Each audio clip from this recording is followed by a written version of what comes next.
दोस्तों राम राम नमस्कार। सोनीपत में चुनावी माहौल एक बार फिर से गर्म और लगातार अपडेट आपको दे रहे हैं, जनता के बीच से भी दे रहे हैं और पार्षद के पास भी जाकर दे रहे हैं कि कौन सा नया चेहरा आपकी बार चुनावी मैदान में है और कौन से पुराने चेहरे आपकी बार फिर से तैयारी में। तो आज हमारी टीम पहुंची है वार्ड नंबर 20 में सोनीपत के, जहां पर पार्षद की बात करूं तो कांग्रेस पार्टी से नीतू दहिया जी हैं। आने वाले टाइम में वार्ड नंबर जो 20 है वार्ड नंबर 21 होने वाला है। तो चलिए बातचीत करते हैं। हमारे साथ है राकेश कुमार जी, तो जो कि चुनावी मैदान में है, आपकी बार बीजेपी पार्टी से टिकट की मांग करते हुए जो लगातार जो है नजर आ रहे हैं। सर आपका स्वागत है। नमस्कार जी। राकेश जी, हाँ जी बोलिए। सबसे पहले मैं आपके चैनल के माध्यम से सभी हमारे वार्ड निवासियों के राम राम और सोनीपत निवासियों को भी राम राम कहना चाहूंगा जी। तो राकेश जी, सबसे पहले हम जानना चाहेंगे कि राकेश जी की क्वालिफिकेशन क्या है और कहाँ के रहने वाले हैं। मैं मालवीय नगर का रहने वाला हूँ। मेरी क्वालिफिकेशन पोस्ट ग्रेजुएट है। मैं अभी एडवोकेट भी हूँ जी। तो दोस्तों राकेश कुमार जी हमारे साथ है, जो कि एक एडवोकेट भी है। और एक खास बात मैं आपको बताना चाहूंगी, राकेश कुमार जी लगभग सर 2010 से 2015 तक भी आप पहले पार्षद रह चुके हैं, लेकिन 10 साल का इनका कार्यकाल रहा है। क्यों और कैसे रहा वो भी इनसे जानेंगे। सर तो कैसे क्या हुआ था। मैंने 2010 में इलेक्शन फाइट किया था और मेरी जो टर्म थी वो 2015 तक की थी जी। निगम बनने के साथ साथ जो कुछ टाइम हमारे को एक्स्ट्रा मिला था काम करने के लिए, सेवा करने के लिए, वो जब तक निगम नहीं बना था तो स्टैंपिंग वगैरह लोग हमारे पास ही कराने के लिए आते थे जी। तो उसमें कुछ से ऑफिसरों के साथ जैसे हमारे रसूख थे, ऊपर हमारे साथ जैसे फिर हमारे राजू जैन जी हमारे बड़े भाई साहब जो थे, उनसे कह के हम लोगों के काम करवा रहे थे। वो उसका वही टाइम हमारे को मिला था कुछ काम करने के लिए। टाइम आगे बढ़ गया था। टाइम तो आगे नहीं बढ़ता, बट वो जब तक कोई दूसरा मेंबर जीत के नहीं आ जाता है, जब तक तो स्टैंपिंग वो हमारे को एज इट इज पावर रही थी, वो चली थी। तो ये कह सकते हैं कि वार्ड नंबर 20 में काफी साल तक आपने लोगों की सेवा जो है की है। तो सर वार्ड नंबर 20 की बात करें तो क्या क्या समस्याएं जो है अब नजर आ रही हैं, क्या क्या समस्याएं उस टाइम पे नजर आ रही थी और कितना कुछ समाधान हुआ। देखो मैडम, जब मैंने इलेक्शन फाइट किया था उस टाइम पे हमारा वार्ड 29 था। उस वार्ड 29 में हमारा मालवीय नगर, विकास नगर, श्याम नगर का कुछ एरिया था, मिश्रा कॉलोनी का एरिया था, सेक्टर 23 का housing board, new housing board, ये हमारे एरिया में आता था। उसमें मेरे को इलेक्शन के दौरान ही, जब मैं कैंपेनिंग हमारी चल रही थी, तो उसके दौरान ही हमने एक लोगों की तरफ से जो समस्याएं आ रही थी हमारे को मिल रही थी, मैंने उन समस्याओं को नोट करना शुरू किया था।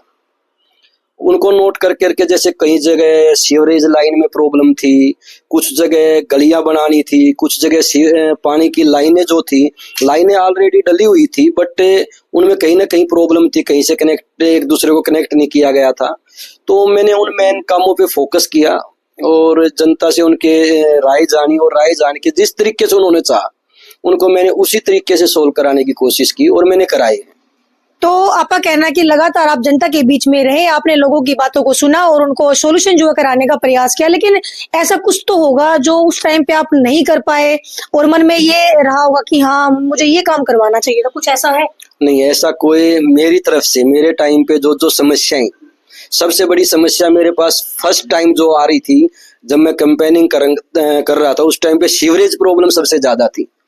सीवरेज की प्रॉब्लम के चलते मैं जहां भी जिस भी गली में जाता था, मुझे हमारी गली में ये सीवरेज प्रॉब्लम है, ये प्रॉब्लम है, मैंने सबसे पहले अपने पास से, मीडिया के सामने मैंने बोलना नहीं चाहिए, अपने पास से अपने खर्चे से मैंने वार्ड के जितने सीवर थे उन सभी की मैंने क्लीनिंग करवाई थी। और उसके बाद लगभग 2-2.5 साल पूरे वार्ड में जो है ना सीवरेज की प्रॉब्लम नहीं आई। और फिर जैसे जैसे नगर निगम से काम शुरू हुए, उस टाइम पे पब्लिक हेल्थ डिपार्टमेंट अलग होता था, नगर निगम आज हमारा नगर निगम, उस टाइम पे नगर परिषद होता था, वो दोनों इकट्ठे नहीं थे। तो पब्लिक हेल्थ के साथ हमारे जो एक्शंस वगैरह थे उनके साथ मिलके, जेई वगैरह के साथ वार्तालाप करके बड़ा अच्छा रहा। अधिकारियों के साथ मेरा तालमेल और उनके साथ सहयोग से मैंने जितना हो सका मैंने सीवर लाइन भी प्रॉपर कराई, पानी की लाइन भी जो मैं जहां तक मेरे से संभव हुआ, जितना लोगों की तरफ से मेरे को मिला कि ये काम आपने कराना चाहिए, मैंने वो काम कराया। आपके कार्यकाल की बात करें तो मेयर कौन सी पार्टी का था, विधायक कौन सी पार्टी का रहेगा उस टाइम पे?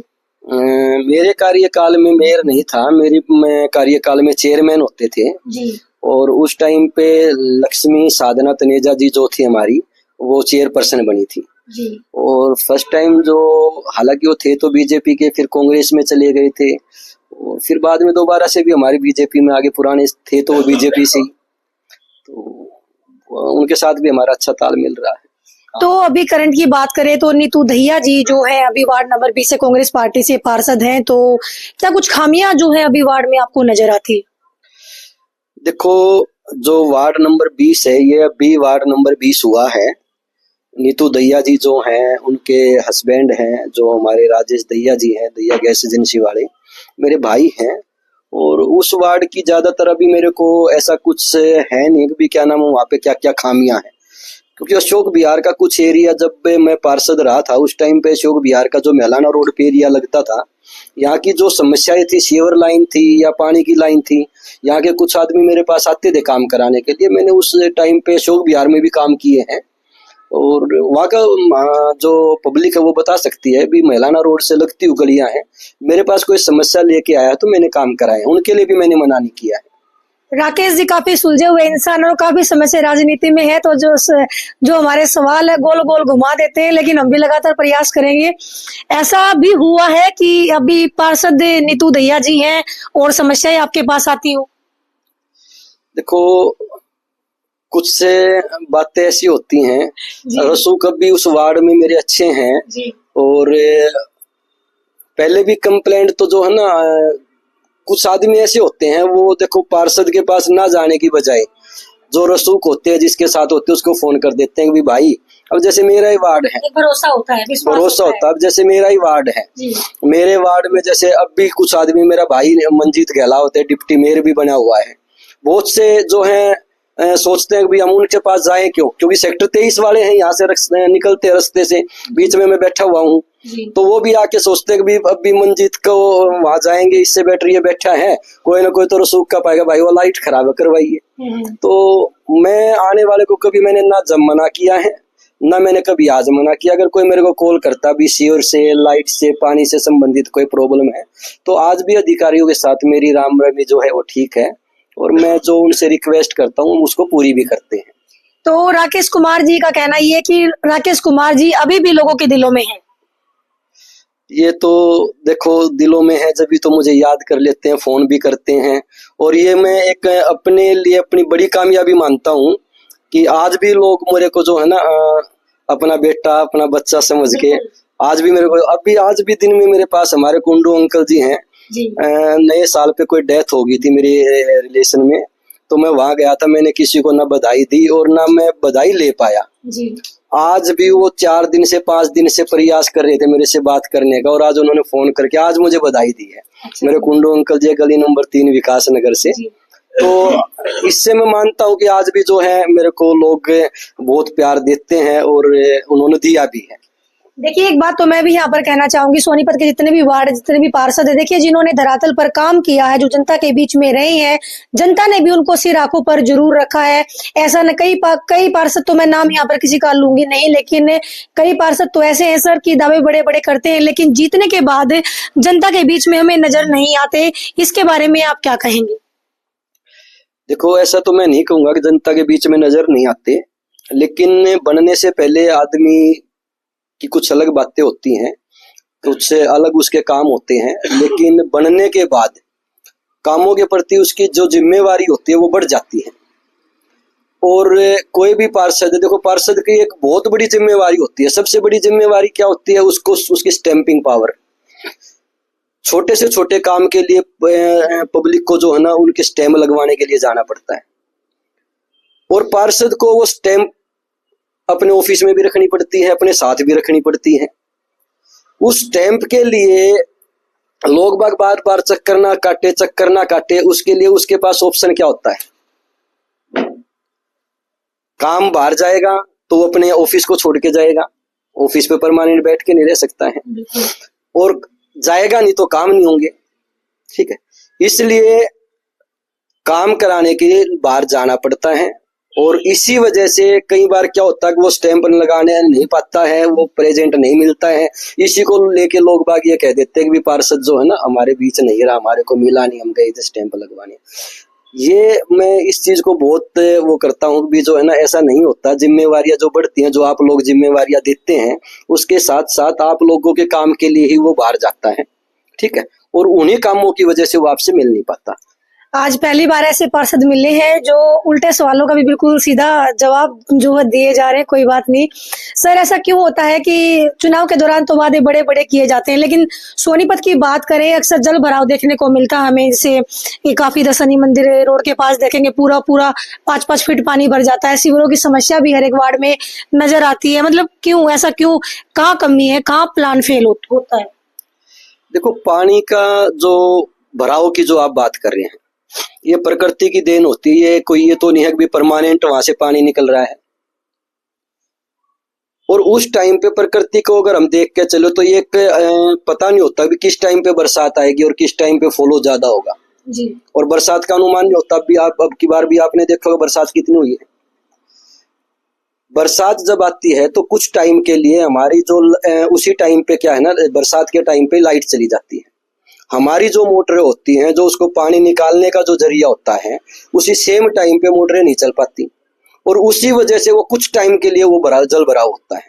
कुछ टाइम के बाद जब मोटरें स्टार्ट हो जाती हैं, जो डिस्पोजल पंप हमारे लगे बने हुए हैं, सरकार ने बना रखे हैं, वो जब स्टार्ट हो जाते हैं तो पानी कुछ टाइम में निकल भी जाता है। तो उसका परमानेंट सोल्यूशन अगर आप और हम करना चाहें भी जो है परमानेंट सोल्यूशन को ऐसा निकले कि ऊपर से बरसात गिर रही है और नीचे से पानी साथ के साथ निकल जाए, इम्पॉसिबल होता है। लेकिन सर ऐसा नहीं हो सकता कि आपदा को लेके पहले ही सरकार को जागरूक रहना चाहिए, आपदा का प्रबंध जो है पहले ही कर लेना चाहिए? देखो, आपदा का प्रबंधन सरकार करती है, डिपार्टमेंट भी करते हैं, लेकिन उसको जो जल भराव होता है वो एक लिमिट में नहीं होता। जिस टाइम पे जल भराव होता है, बरसात आती है, ठीक है, उसका एक कोई लिमिट नहीं होती बरसात कितनी आ रही है, तो उसी की वजह से एकदम ये प्रॉब्लमें आती हैं। तो उसका मैं समझता हूँ कि भाई स्थायी समाधान एक टाइम पे नहीं हो सकता, कुछ टाइम के लिए हमें वेट तो करना पड़ता है। आप कभी भी देख लीजिए, हाँ, हम सीवर लाइन जो वार्ड वासी जो होते हैं वो अपने प्रॉपर तरीके से बरसात से पहले अगर सीवरेज लाइन वगैरह क्लियर करा ले तो वो ये हो सकता है भी 5 घंटे की जगह वो 2 घंटे में साफ हो जाए। ये एक तरीका हो सकता है। राकेश कुमार जी, आपके बारे में काफी सारी बातें जो हमने सर्वे किया पब्लिक के बीच में, काफी सारी बातें सुनने को हमें मिली। उसमें से एक पेंशन बनवाने की बात भी थी, वो क्या मामला है? बड़ी मुश्किल से आपने बहुत सारी पेंशन जो है बनवाई। देखो, जिस समय मैं पार्षद रहा हूँ इस चीज के लिए तो मैं शायद ही हो सकता है कि मेरे जितनी पेंशन किसी ने ना बनवाई हो। मेरे पास 36 बिरादरी से कोई भी अगर अपनी समस्या लेके आया है और उसने मुझे बताया है कि मुझे पेंशन की जरूरत है और ज्यादा जरूरत है, तो मैंने उसको प्रायोरिटी पे लेते हुए कोशिश की अपनी तरफ से, डॉक्टर से रिक्वेस्ट करके जो भी बेस्ट। उस टाइम पे तो उम्र का क्या होता था कि डॉक्यूमेंट्स वगैरह दिखाने होते थे, कुछ के पास डॉक्यूमेंट नहीं होता तो डॉक्टर से सर्वे किया, वो रिपोर्ट करवाई जाती थी कि डॉक्टर साहब रिपोर्ट करेंगे जब। तो एक्चुअल में कुछ ऐसे पर्सन होते थे जिनको जरूरत होती थी और उम्र का उनके पास कोई डॉक्यूमेंट्स नहीं होता था, तो मैंने जाके भी डॉक्टर से रिक्वेस्ट करके, मैं सर आप इसको देखो, ठीक है, इसकी एज देखो, आपको बिल्कुल दिखाई दे रहा। तो उस टाइम पे भी मैंने काफी मेरे को डॉक्टरों ने भी मैं हेल्प की, उन जिनको एक्चुअल में जरूरत थी और जिनकी उम्र हो चुकी थी, ठीक है, जो डॉक्यूमेंट्स की वजह से दुखी हो रहे थे, उनके प्रॉपर बन नहीं पा रही थी। तो मैंने बहुत कोशिश की और मेरे ख्याल में मेरे जितनी पेंशन शायद वो मेरे वार्ड निवासी बता सकते हैं जिनको जरूरत थी और भी मैं बनवा सका। बिल्कुल, अगर आप पे पार्षद दोबारा से बन जाते हैं, जनता आपको दोबारा से मौका देते, क्योंकि पहले भी जनता के बीच में आप रहकर काफी समाज सेवा जो कर चुके हैं, तो ऐसा क्या कुछ वार्ड 20 की जनता को आप सौगात देना चाहेंगे? कुछ खास मन में हो कि मैं अगर अब की बार बनता हूं तो मैं जनता के लिए ये करूंगा? देखो, ये तो पार्टी ने देखना है, वो पार्षद के लिए मुझे मेरा चुनाव करती हैं या फिर किसी और पद के लिए मेरा चुनाव करती हैं, वो तो पार्टी देखेगी। हमारे 1997 से मैं भारतीय जनता पार्टी के साथ रहा हूँ।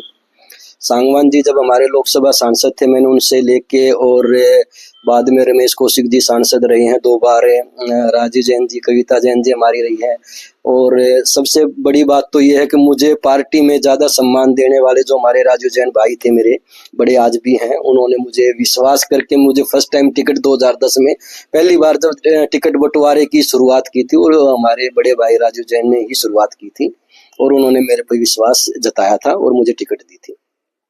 तो अब बाकी जो चुनाव की बातें हैं कि आगे चुनाव में मैं पार्षद का हूं या कहीं और मुझे सरकार एडजस्ट करती है, तो निर्णय ऊपर हमारी भारतीय जनता पार्टी का शीर्ष नेतृत्व लेता है। जैसा वो आगे अपना मेरे पे विश्वास जताएंगे उस हिसाब से देखेंगे। आज राकेश कुमार जी बिल्कुल भी सवालों में फंसने वाले नहीं है, तो लास्ट में अपने वार्ड नंबर 20 की जनता को क्या मैसेज आप देना चाहेंगे चुनाव को लेकर?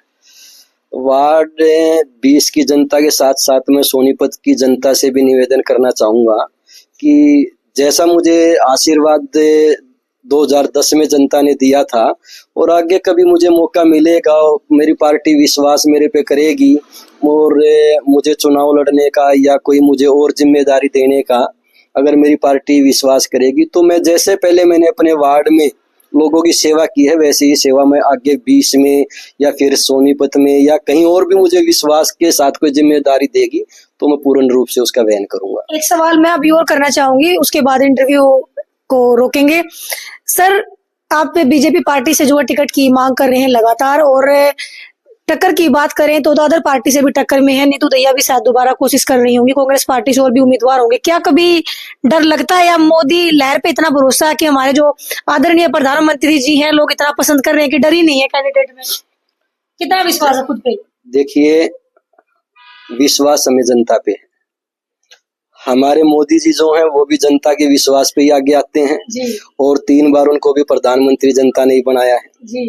जनता से सर्वोपरि कोई नहीं है जी। और मैं भी कभी अगर जनता के बीच में दोबारा मुझे मौका, हमारी पार्टी विश्वास करेगी और मुझे मौका देगी, तो जनता से बड़ा जनार्दन कोई नहीं। क्या बात है भाई। राकेश कुमार से आज हमने काफी सारे सवाल गोल मोल करके घुमाने की कोशिश की, लेकिन हर एक सवाल का सुलझा हुआ सीधा जवाब हमारे पास आया। तो वार्ड नंबर 20 की जो जनता है वो भी कमेंट करके जरूर बताए कि आपकी राकेश कुमार जी के बारे में क्या राय है, क्या इनको दोबारा से आपके वार्ड से मौका मिलना चाहिए और कौन कौन से विकास कार्य इन्होंने लोगों के लिए करे हैं। तो आप वार्ड नंबर 20 की जनता कमेंट करें और वीडियो को शेयर जरूर करें और हमें बताएं कि अब की बार सोनीपत वार्ड 20 की जनता के दिल में है क्या। हर एक वार्ड से लगातार अपडेट आपको देते रहेंगे। जय हिंद, जय हरियाणा, जय भारत।